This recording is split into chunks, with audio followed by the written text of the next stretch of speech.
Hey folks, I'm Michael Hobbs. I'm an instructor of exercise science here at GCSU, and I've been asked to share with you a little bit about my GC1Y class, and I'm really excited to do so.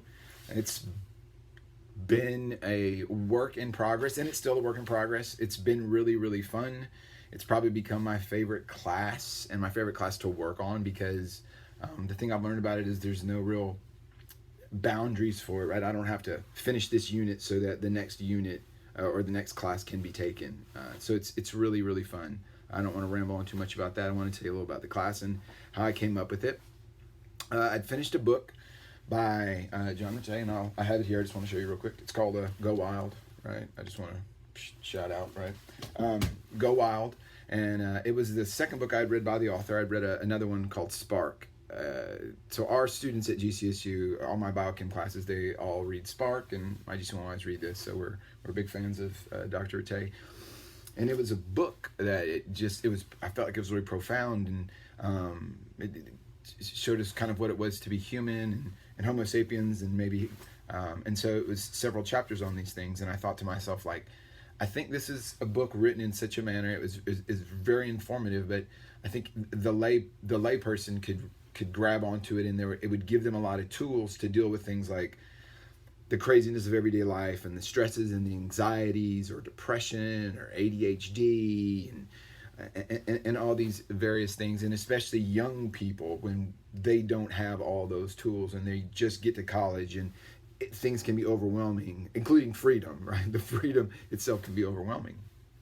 And so I thought, well, if I would have had this, maybe I would have been in better shape. Maybe not great, but I would have been in better shape in that. And so that's kind of what I did. And I talked to my one of my teaching mentors here, Dr. Lisa Griffin, and I asked her, she's my chair, and I asked her, hey, is there an opportunity to do this class? And she's like, well, another person had the GC1Y last semester, see if they still want to do it. And if they don't, then, you do have 3 hours that are open for you.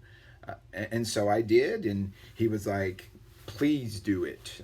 He did not enjoy it that much, apparently, and I did it, and yeah, from then it's been relatively successful, I would say, but the reviews have been pretty good. And I mean, I remember after the second semester, my chair came in and she said, what book do you have them read? And I was like, oh, well, she said, they love it. I was like, yeah, I knew they would. And I was like, that's why I was like, the class is really based around the book, right? Like when Dr. Mattei wrote the book, he built the class for me. I just spun some things off of all the work he did. He made it exceptionally easy.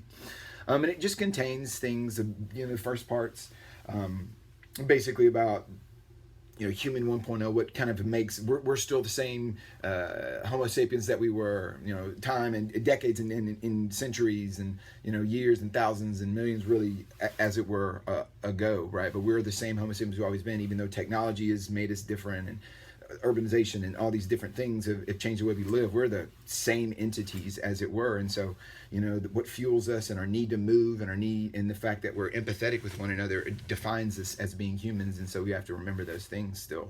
And then he talks about, all the afflictions that we see, and he goes into a long, talks about how to eat so there's a chapter on food, and there's a chapter on to move and how important it is for the brain, and there's a chapter on sleep, and then there's another chapter on awareness and mindfulness, so like being in the moment and thinking about things like that. And there's a chapter on biophilia, which is the love of nature, the love of outdoors, right, and things like that. And then there's another chapter on being tribe and being social. And I always tell my kids, like, good social, not Vegas social, but really social, and having a tribe and a group that you can depend and rely upon, and that are supportive of you and give you boundaries where you need your boundaries.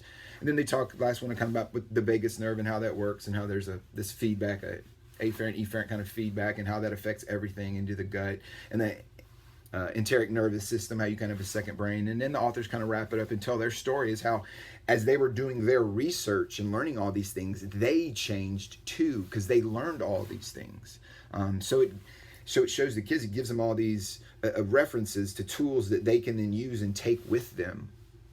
And something I do off that is I have these worksheets and all kind of, right? And I give them a series of questions. I put them in groups, right? And they have to answer questions. And so I give them questions like, All right, you oversee a group of students who desire to change meal plan requirements, meal plan costs, food availability, and variety. What would be your first change you would propose to President Dorman, and how would you justify it? What would your penultimate change in your justification be? Remember things like cost, desires of the client, area required, any other variables which may occur with changes. So we did that with food. We did other ones with sleep, like your roommate suffers from insomnia. How could you help them? Or looking at changing the schedule. So I give them a series of problems. I put them in groups, right? In like 6 groups. And so there's 6 problems usually. And then each group, the first 5 groups solve the problem, and the 6th group then takes those problems and looks through the problems and picks the best problem. And then they have to tell me picks the best solution to that problem, And then they have to then decide why that's the best solution to that problem. Now, first in the semester, I take it relatively easy on them, and some of their solutions are a bit like pie in the sky, and I get it. Like I probably would have done the same thing, but as the semester's gone on, I try to poke more holes in some of the solutions and make them see that maybe they should take more charge. Sometimes a lot of it is just simply just raise taxes or tell the government this, and sometimes I try to see like, hey, maybe what can you do, or what can you as a group of citizens do, or things like that, so they feel like they have a little more control and they're not waiting on someone else to do something for them.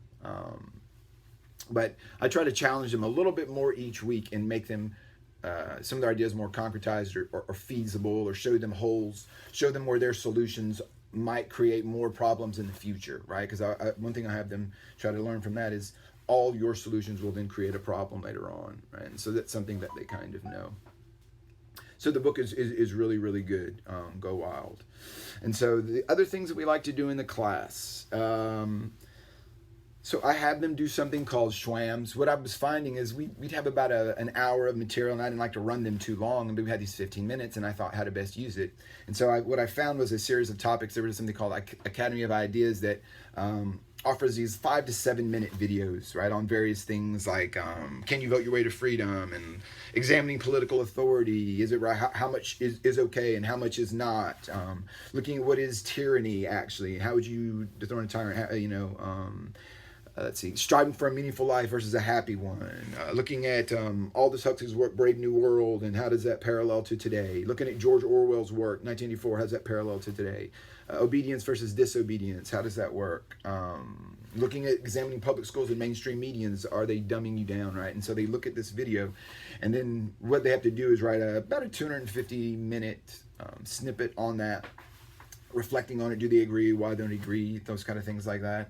Another thing we do is I make them watch a couple of debates, monk debates, which are really fascinating. One on political correctness, has it gone too far, or is it not far enough? Another one on, has mankind seen its best days, or are best days to come, right? And so you get these experts in a true debate environment where, let's say there's a minimalization of sophism, right, as it were, though, still always the ad hominem, but real experts that debate back and forth on this, and then I break it up into 20 or 30 minute segments for them, and they have to reflect on those 20 or 30 minute segments, talk about has a reflection or has their opinion changed, and reflect on that.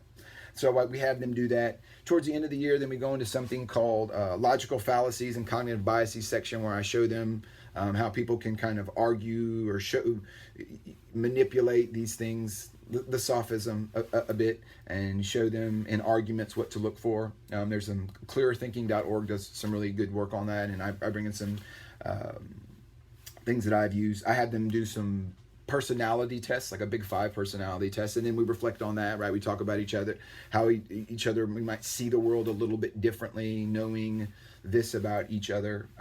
So I think that's really powerful. So they have a good idea of who they are and why they are who they are, maybe based on their personality, and why someone might think something differently than based on their personality, and see things differently based on their personality traits.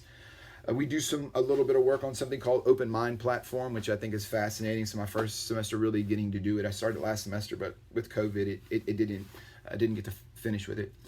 But what they do is they learn how to have difficult conversations, or let's say start to learn how to have difficult conversations with people who might disagree with them on something, but still have a conversation and not see that person as an antagonist or oppositional, but someone to learn from and someone to have a conversation with, which is something I think very important, especially in the learning environment, because it's really important, I think, that students are exposed to people with opposite ideas, opposite theirs or opposed to theirs, diametrically opposed even.